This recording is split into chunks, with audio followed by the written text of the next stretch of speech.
Kia ora and welcome to another Aotearoa Rugby Pod. I'm Ross Karl. After a good weekend of Super Rugby in the Super Round, we found out a little bit about what's going on each side of the Tasman and how that relates to each other now that Super Rugby Pacific has all come together. Of course, we're separated this week as well. Nobody else in the studio with me. We've got Bryn Hall over in Melbourne, of course, after the Crusaders got their win over the Rebels, including a little dot down from you. And also James Parsons, who's in the airport. So I think Air New Zealand's put the flight on hold so we can finish the show, right, Jipper? Is that the case? Yeah, absolutely. They're big fans of the pod, so they're like, you've got to get it done, mate, before you head off. Excellent. I hope you can watch it on demand on their screens while you're flying back.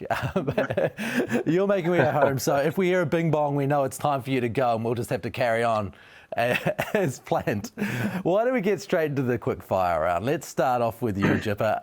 Match of the round for you. I found this one quite tough. I thought all of them were fairly good games, but I suppose the one for me was the Chiefs game. Obviously a couple of cards, the fight back of the Waratahs, and then the clean finish from the Chiefs was extremely entertaining and a great way, I suppose, to open up the weekend. Mine was actually probably the Brumbies and Highlanders. I think more so for the Super Rugby round in Melbourne. For the fact for an Australian team to get a result was really important. And look, I think they be able to get a convincing win against the Highlanders, which was a great start for their season and playing the New Zealand conference at the moment. And then I thought actually the Reds and the Hurricanes was a good game as well. Reds are probably sitting here today or yesterday, thinking they let one away there, having a 17-point lead, and the Hurricanes scoring 30 unanswered points after that. Player of the round for you? Player of the round I actually gave it to Jack Goodhue because it took him a year to come back. So just personally, been able to have play some meaningful minutes after a massive injury, where he was touch and go there for a while. So I went Jack Goodhue. Yeah, I have to agree. I think Jack looked awesome, but Bryn will enjoy this. It's another Crusader. I thought Lester Whaianganuku was outstanding yesterday, and certainly staked his claim for that All Blacks call-up. So powerful. When he scored that try, it was like, how's this guy going to be stopped? He's got like 8 people on him. Team that improved the most for you, Jip? Fiji Drua. I think they've had some really tough weeks over the last few weeks, and maybe had a dip after beating the Rebels, but they were seriously physical in that Blues clash, and at times made rugby look easy. And I think if there's going to be a highlights package at the end, they will feature on a number of tries, because some of the skill set they show in scoring tries is outstanding.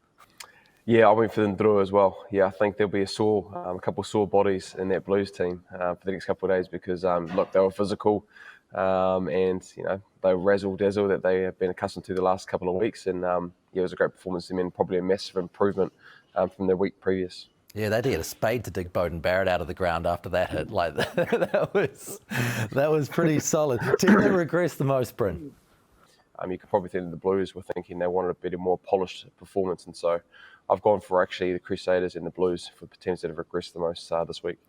Yeah, look, I sort of do agree with those comments from Bryn, but I think the Reds will look back on that one as one that got away. They've put themselves in a really good position over here in the Aussie derbies, and now that they had that transition, they got off to such a great lead, and to let it slip will be disappointing for them. You mentioned the Brumbies before. Last question of the quick fire round. Are they a serious title contender, this team? I mean, they beat the Highlanders, have only got 1 win, but the Highlanders have also got 5 bonus points from being very close to all of the New Zealand teams.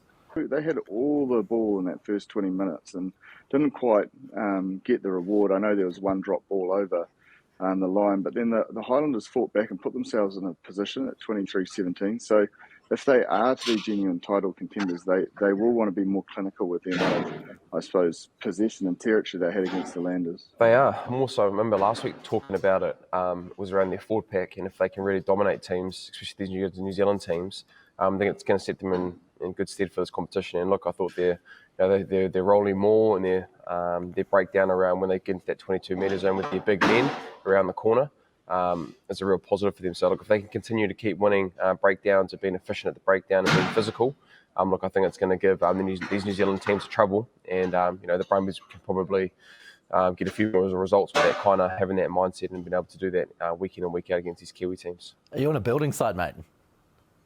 Yeah, I know. I am. I'm just trying to get these There's breakfast in the corner, and so there's a bit of going on here. So we'll just have to adapt here, like COVID. Like COVID, we've got to adapt. We're trying to adapt right now. Mate, if I could get the airport to shut down, you could surely sort out that building site. Hey, tell you what, yeah. Sorry, I think they'll be all right. So hopefully they can do it a little bit more quieter. They can come back. So good. We're happy for guest appearances off the building side if they want to come over. We've seen the Brumbies get a win, which is great. You know, rare wins for Aussie teams against New Zealand teams in a trans-Tasman competition. But are they closer in general? Are the Aussie sides closer after this weekend? Do you feel like they've improved or got closer to the Kiwi teams as a whole?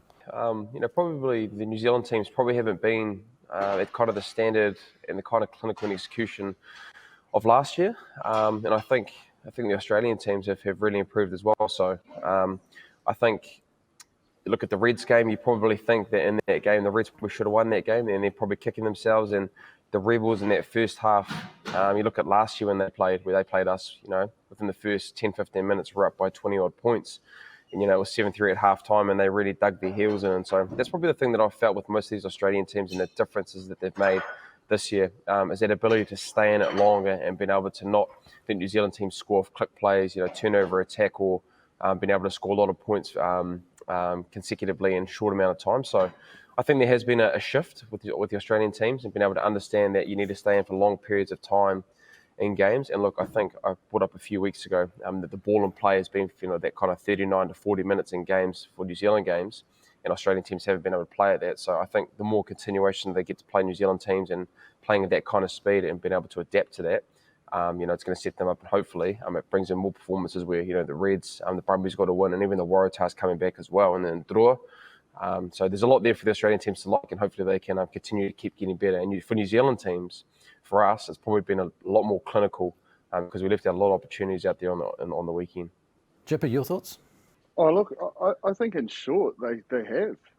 From what I saw, I was really fortunate that I got to see every game live at the venue, and you can sort of see the collisions and see the work off the ball a little bit better. And that's probably the biggest area they've grown in, is around that breakdown. If you look at guys like Charlie Gamble, Jordan from the Brumbies, the open side there, Valentini, Hooper and Holloway at the Waratahs as well. They're winning a lot more collisions than I think we've seen in the past, and that's allowing them to stay in these contests. Even, if you use the Waratahs, for example, fight their way back to potentially having an opportunity to win that game. And obviously losing their hooker put them under a lot of pressure and probably cost them it in the end. But I certainly was impressed with the lift and standard in the collision areas, and I think we all know that if you win those collision areas, you're going to give yourself more opportunity than not. Yeah, for us personally, we think the collision area was definitely was in. I think more so as well the style of play that the Australian teams are playing at the moment. I don't know, for a lot of viewers, probably at the moment, New Zealand teams, especially the Chiefs, the Highlanders, and ourselves, the ability to be able to not go all the way to the sideline has been massive. And so, and what I mean by that is, if you have a line out and you hit the transition zone and you're going around the corner, the Australian team's actually really good around going right to the other edge, whereas probably New Zealand teams look to swing a little bit earlier so you can track players on that far side. And so with us probably seeing that, I'll only use us for example, it holds more people on the open side, and so you can keep going that same way and being able to go around the corner and get more go forward ball and being able to get over the advantage line. So I think that's one thing for us that we saw with the Australian team, is the ability to really go around the corner with their forwards. And if you're winning that collision area and you're short on that open side or short side that I just explained, it's a lot harder to be able to set your defence line and then be able to bring the line speed pressure. So I think the collision area has been a massive for them. And I think David Rennie probably around that has been given a massive driving factor for that Australian team. And look, they've probably come back to their franchise, what we're doing at the Australian level, and then being able to implement it. Because look, I think the collision area against New Zealand teams is going to be massive. Australian consistently doing it time and time again for long periods of time is going to set them up really well. If they can continue to keep doing it and adapt to that moving forward, then they can continue to get the results like the Brumbies did against the Highlanders on the weekend. But one thing I'd certainly notice is that they're in each other's backlines a lot. There are a lot of intercepts. There are a lot of people in the way. Yeah, look, I think both sides of the Tasman bring a lot of line speed pressure and want to put a bit of skill set pressure as well. A lot of the intercepts sometimes with bobbled passes.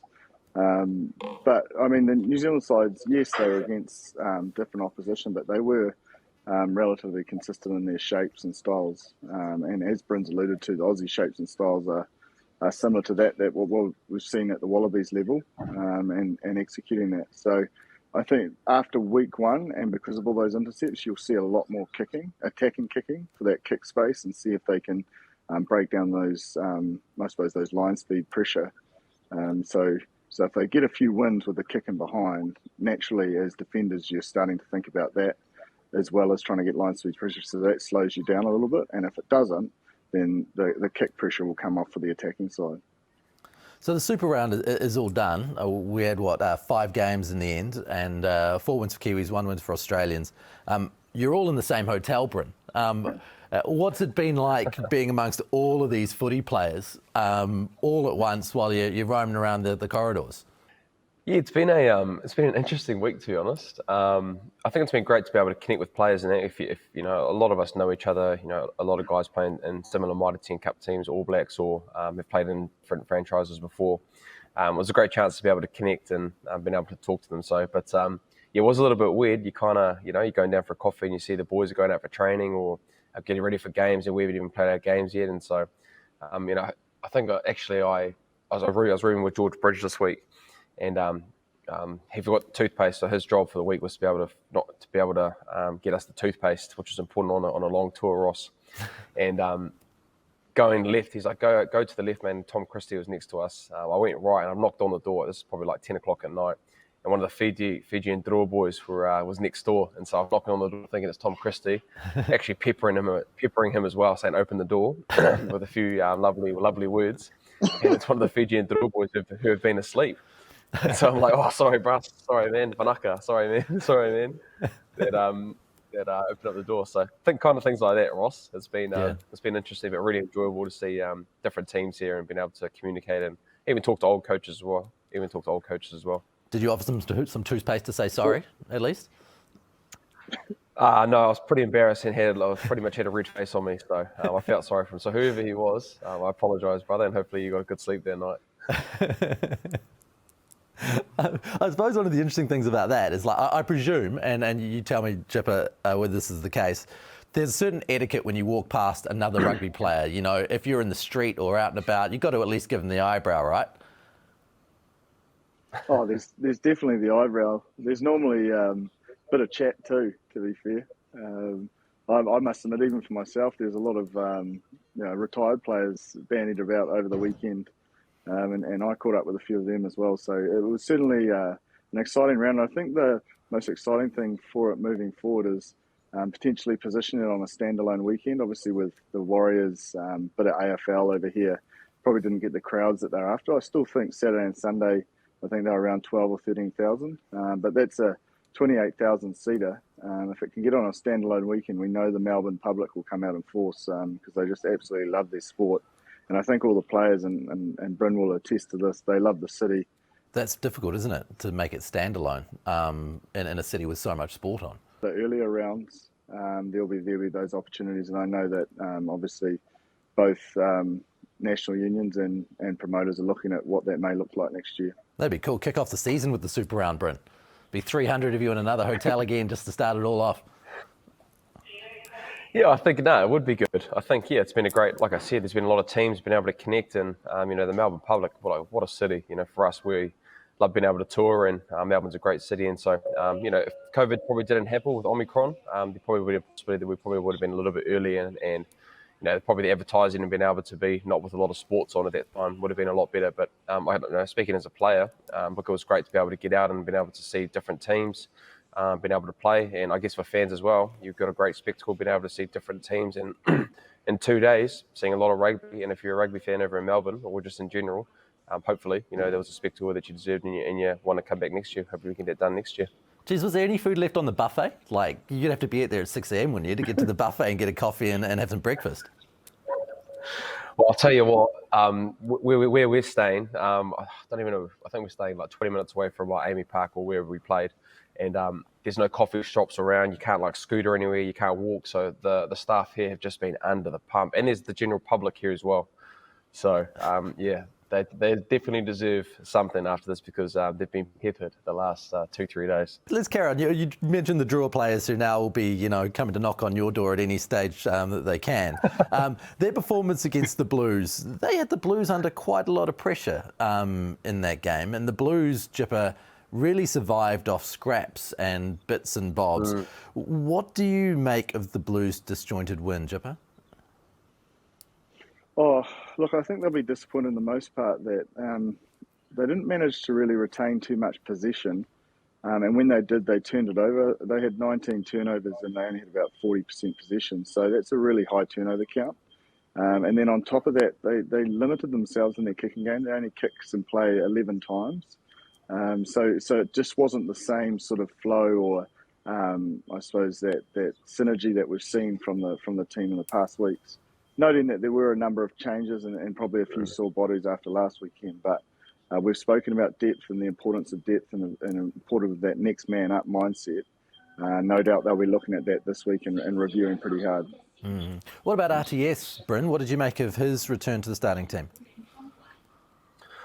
Oh, look, mate, it's solid. I think the more time that Rog can be able to get into that position and being able to learn and being able to get in and have those experiences at 12, it's going to set him up really nicely. Look, we know how great he is with his footwork, and he also had 12 tackles as well, which is probably good for him in that 12 position, being able to make decisions and make tackle under pressure, especially being at 12. And I think being able to have that connection with Rico is going to be really important moving forward. If they continue to have him at 12 for the rest of the season, because Bryce Heem was fantastic during that time when he was off, and so this kind of Australian tour for Rog has been able to get his his mojo, been able to get a feel of what it like is to be a 12, because when he comes back home, you're going to be playing New Zealand teams and then possibly finals as well. So look, I think he's going all right. I think the biggest thing for Rog, again, it's been able to talk around, it's that ability to play games consistently, get that feel, get an understanding of what it is to play, because it's only his second or third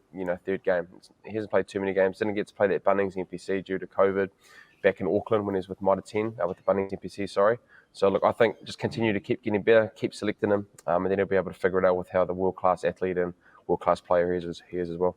It's an interesting predicament in that midfield spot, isn't it? We've got people like him. I know we talked about it at length last week, but this week we saw QuinTipio, who would have been considered one of the favourites for that 12 jersey, out on the wing, looking really, really good. Is he an international option, do you think, on the wing, Chipper? Oh, look, I think we've got to just be careful, and I think we've seen it over the last sort of end-of-year tour, that we get more specialist guys focus on that one position. They have the ability, like we've seen with Nankivell and now QuinTipio, but I think he just needs to knuckle down early in his international career, just focus on that 12, potentially 13 role, do that really well. And look, if there's drastic number of injuries and he has to slip in there, then yes, but I don't think it'll be coming into the selector's mind to put him on the wing. And well, as we're saying, it's hard enough to pick the squad based on the back three at the moment. So I don't know if he's quite made the grade to fit into that combo just yet. No. But certainly an option for them to think about while they're putting their 23 together and when they think about the coverage in different places. Absolutely. Like, I even had a little wry grin towards Michael Collins, the CEO. When watching that game, I said, not bad for a left winger. You got a pretty good left winger there, my old mate. He had a little laugh to himself. So everyone was pretty impressed with his performance. And I suppose if you look at that try he scored, Paul Will Harrison was probably wishing it was a winger, because he's that tough 12. He just ran over the top of him and left him in absolute bits. Yeah, well, it wasn't pretty. On the other side of the field was Jonah Lomu.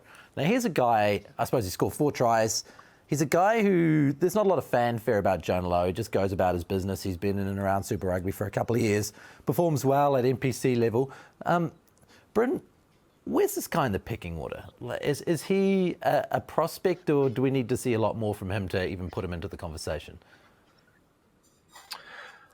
Oh, look, I think just coming back from Dripper's point around, there's just so much competition in the winging ranks at the moment. And look, I think, Jonah Lomu's been in and around that New Zealand Māoris environment as well, has played well there, and has played for Hawke's Bay and their kind of resurgence and being able to win games in that, winning championships and winning games in that competition. But I think it's just been able to play more consistently and been able to get more games under his belt. You look at the likes of Lester Whainganuku, who's been doing this now, this is his second year, where he's been playing those kind of performances like he has had on the weekend. But look, he's still young. He's still, I can imagine there's still things that he wants to work on in his game. But look, anytime you can score 4 tries, it gets the selectors looking. So I guess the thing for Jonah, it's very similar to Rog and people that are coming back from injury. It's been able to play more consistently and been able to get performances back to back, being able to do that on a weekly basis, and then you get yourself into be able to have a position where you can play for the All Blacks in the future. Ross, I'll just jump in on that one as well. I think Jonah has actually been playing really well in terms of attack and D, but I suppose the one area we know at international level will be that aerial game. And being able to win those aerial battles, whether it be from a contestable from the opposition or you chasing a contestable. If we can see more of that in his game, then I think he will become a real option. I think we've overlooked a try, haven't we, in discussing his 4. What about Bryn Hall's big dive for the line on the weekend? Mate, I tell you what, I was on Instagram just before that. He walked up to the line and I was going, look at Bryn Hall, he's in the zone. And then he went and scored straight after that. And then a number of people messaged me to remind me that I sort of said last week that I was sniffing a try for him.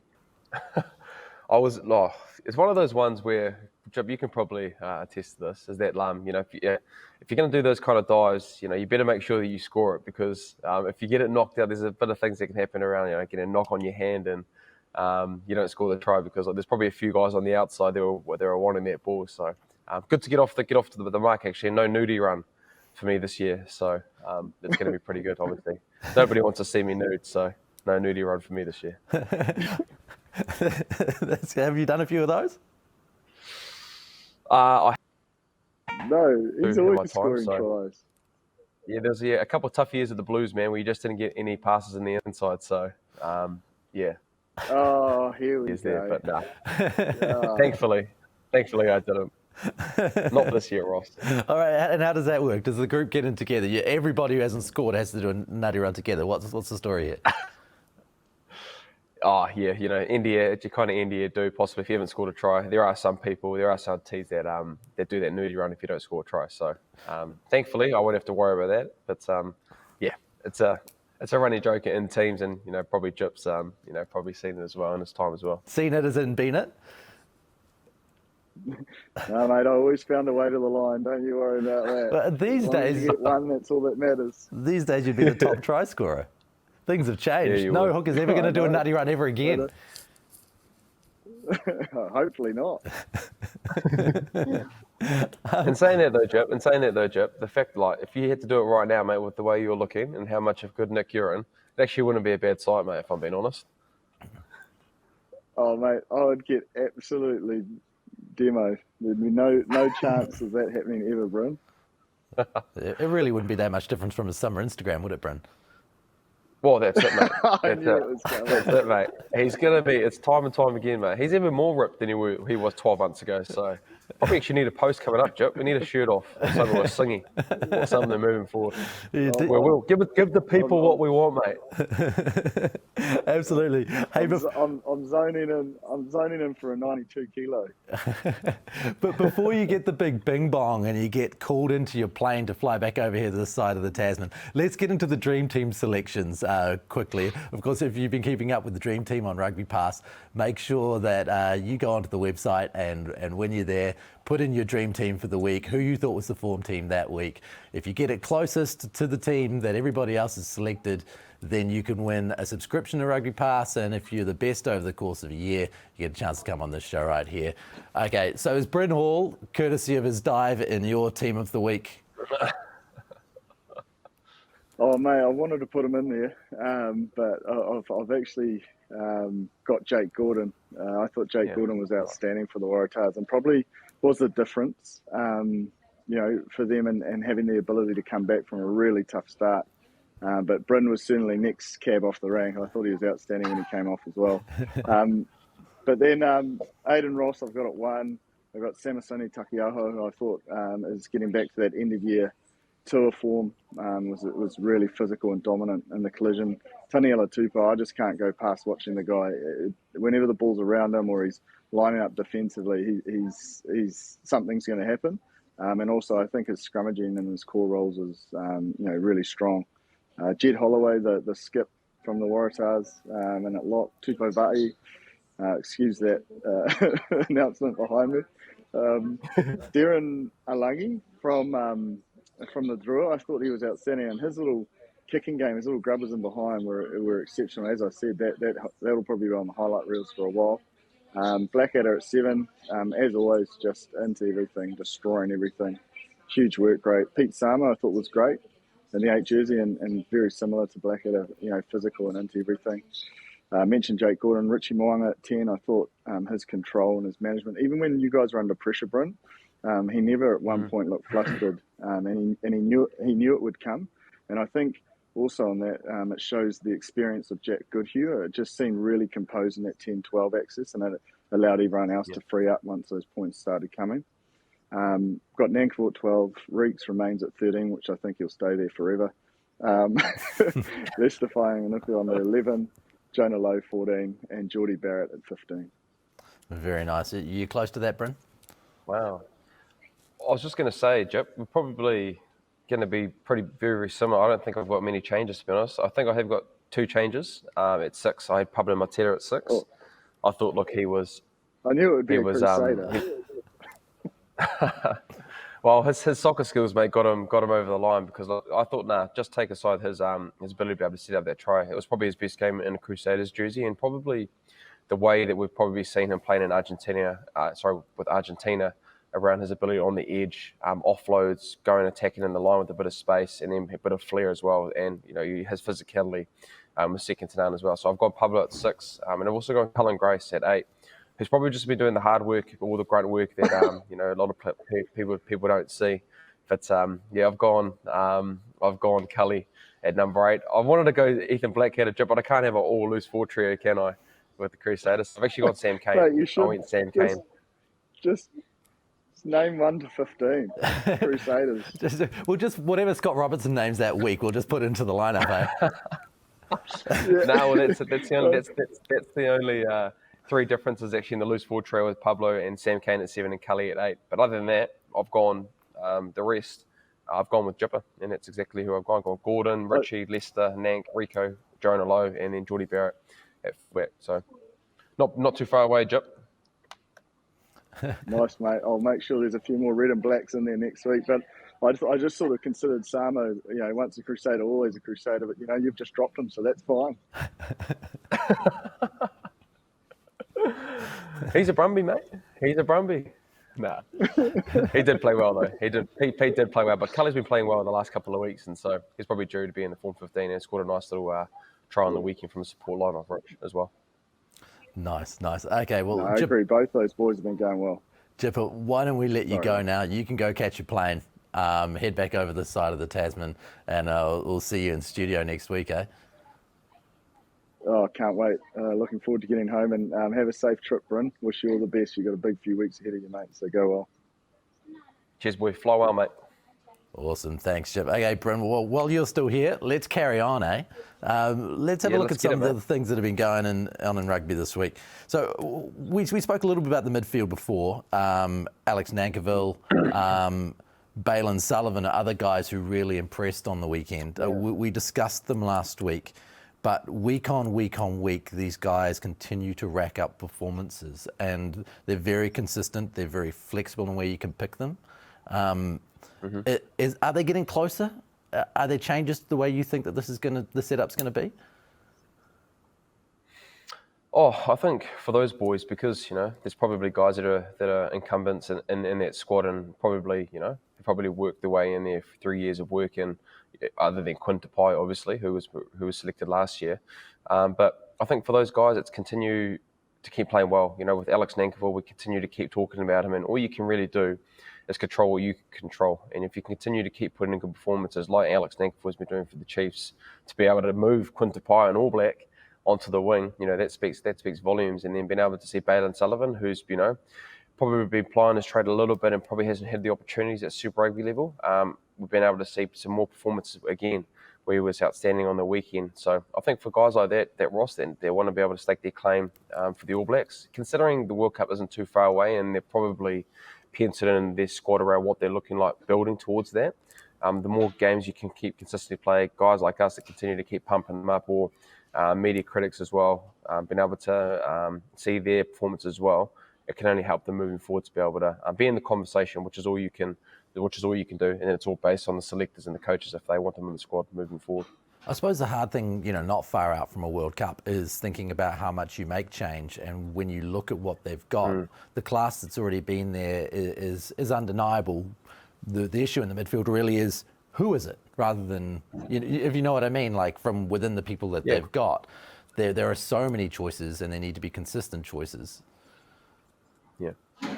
Yeah, I think they do, Ross. And you probably look at actually the last World Cup. A lot of the older guys, the likes of the Ben Smiths, the Ryan Crotties, that had been there for a long time. They went with the hot form with the likes of Jack Goodhue, Sevi Reece, who was put into that squad early doors from his performances with the Crusaders, and those guys ended up starting in a World Cup semi-final. So the form can put you in there, but I guess with the midfielders at the moment, unfortunately, we probably just haven't got a pairing that we want to move forwards to, that they clearly don't know what it's going to be. So I could imagine they'll be prepping around an idea of what that might look like.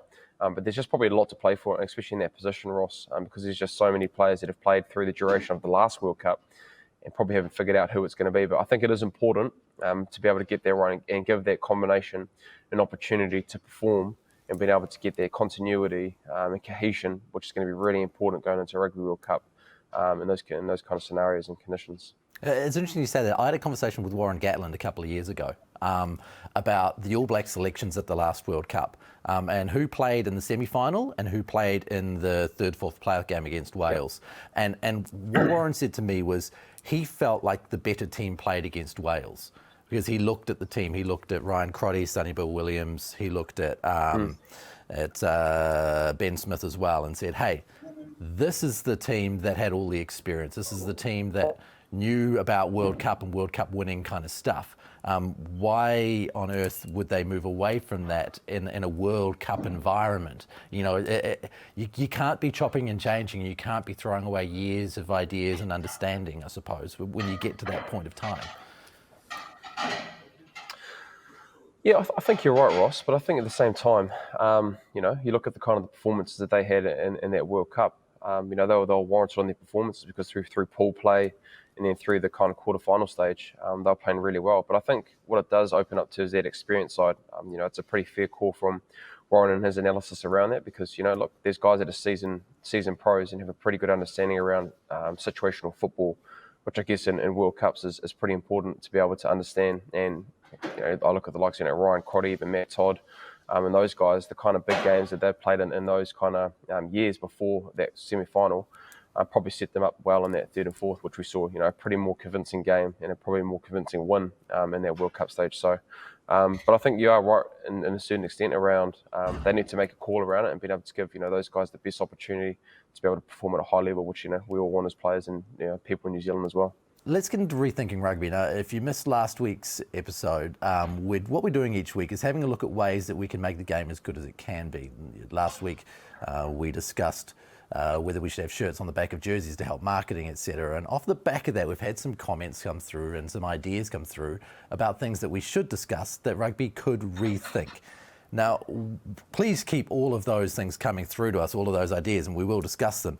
This week, Bryn, was a bit of an outside idea, one I'd never considered, and it's pretty out there, but it's kind of interesting. Should rugby consider moving the goalpost from the try line to the dead ball line like they do in the NFL? It would get the posts out of the way, I suppose, and free up the centre of the field, wouldn't it? What do you think? not a fan of that one, if I'm being honest. I think it probably just takes away the opportunity to be able to score points in that zone. Like if you look at the example on the week, when we played the Rebels, the ability to be able to use the goal line as an advantage and being able to score points. So it takes away the opportunity to be able to score points through that way. It's hard to defend as well. Having that goal line and being able to have it defend at a kick space actually takes away a bit of the line speed, and it's kind of second guess not knowing if you can be able to get that space. So I guess if you take that away, to a certain extent, it does take the defense. It gives the defense a lot more play and a lot more opportunities in that zone. But for me, Ross, I was a big advocate last week for the names on the back, but I can't imagine a lot of players would be happy if we put the NFL goalposts and didn't have that ability to be able to still use the goal line as an attacking weapon on attack. The other thing that I'm sure it would do is it will make it harder to kick penalties. Suddenly a 50-metre kick is a 60-metre kick, and maybe there'll be a little bit more onus on not having to get so far up on your attacking play and putting tries a little bit further forward, because it's harder to collate points, especially with people like Reece Hodge and Geordie Barrett able to slot them from a million miles away. Yeah, well, I guess these day and age, mate, a lot of guys can kick from 60 odd. So, I think what it would do if that was the case, you'd see a lot more probably attacking lineouts. Guys going for the corner a lot more other than going for a penalty. But I think the points that I brought up would be pretty tough to be able to take that away, because I think the initiative having that goal line dropout has been great as well. It's another way for teams to be able to attack and show. I think defensively as well, you probably look at the past, if you didn't score a line out more, the attacking team would then go for a scrum. And then if you've got a dominant scrum, you can then exert pressure and being able to put teams under pressure and score points that way. But I think it just shows that with teams going to the line out a little bit more, you better make sure you score the try, because you're actually going to relieve a lot of pressure if you actually don't get the ball over the line, because it's you don't score points, and then the pressure's off, and then you can take a deep breath and then being able to defend from a little bit longer out against right on the goal line. So I think that's a no from us. It's a no for me, Ross, unfortunately. I was a big advocate for you last week, but this week I'm going to struggle with that one. Maybe our viewers might find it a little bit different in the comment section. I'd love to know what they think. That's a little left field. Please keep them coming. If you've got any ideas you want us to discuss, keep them coming.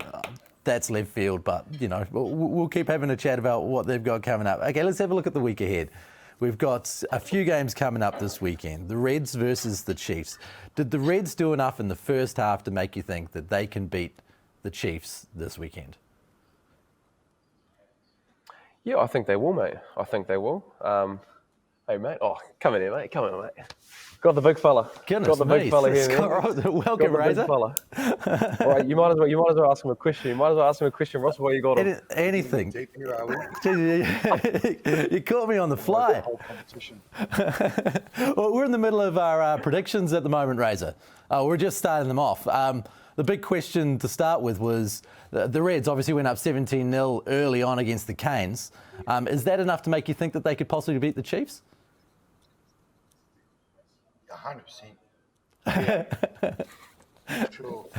Yeah, we can use that. We can use that piece. I think any Kiwi team can think about any Kiwi team can turn on just like that, and the game can change in 5 minutes. There's not enough strike power. So on a serious note, that's probably the point of difference at the moment. The amount of finishes, explosive players the Kiwi teams have got compared to the Australians. I'm not saying that like the Brumbies got their trademarks, haven't they? They could go to a great scrum and a line-out wall, and we know that in the Reds with like a Vunivalu or something, or Danguni can have a crack. It can change the game pretty quickly, but probably strike weapons is the biggest thing. Strike weapons. And why do you feel like that's a thing in New Zealand rugby over maybe Australian rugby at the moment? Is that just a matter of the talent coming through, or is that a matter of knowing how to use the talent coming through? I'll leave that up to Bryn. Thanks there, right? We're going to get our viewers go up now. We're going to get our viewers to go up now, mate. We can use that. He's out of there. The Force v the Blues. Where do you think that going? I'll go the Blues. Yeah, I'll go the Blues. Nice. Drua v Highlanders. from a spirited performance at the Rua. I think it's in Fiji as well, Ross, I believe. Yeah, that's right. Home game. Yeah, it's in Fiji. So look, it'll be. I've played in Fiji before, and it's a hostile environment. And I can only imagine they're mad rugby fans over in Fiji. So I'll pick the Highlanders, but I think it's going to be a great occasion for the Fijian Rua, their team. They're given so much to Fijian rugby, and it's great to see that they'll get a home game and be able to play in front of their people. But I'll pick the Highlanders. Yeah, those Chiefs Crusaders games that were over there, I was at the first one, and it was just great fun. Like the atmosphere and everything going on there was amazing. And the games both turned out to be crackers, didn't they? Yeah, they did, mate. And they're just big fans. Like even before the game, they're there 3 hours before watching the warm up. We're not even there, and they're singing. There's music blasting, and they really enjoy their rugby. So that's going to be a great occasion, and really looking forward to seeing how that game goes. And hopefully the Fijian Rua can put on a performance that their fans will be proud of. Waratahs v Crusaders. Oh, I'll pick us, mate. Yeah. I don't think there's any reason not to think that that's the case. Rebels and Moana Pacifica. Do you think that the Rebels stand a chance there? Oh, that'll be a good game. I'm going to go Moana. I'll go Moana, but I think if the Moana Pacifica don't get a good start and they don't get it right, just from how we played the Rebels on the weekend, they've got a spirited team at the moment. Got to show a lot of resilience. So it'll be a tough game, but I think the Moana will just pip them. And Brumbies v Hurricanes.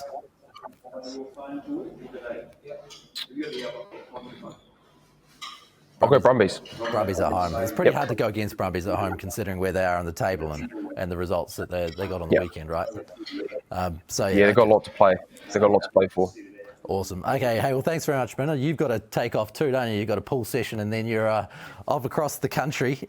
Enjoy your trip to Sydney. We'll catch you soon. Cool. Thank you to you. Thank you to Razor. We'll see you again next week, mate. All the best.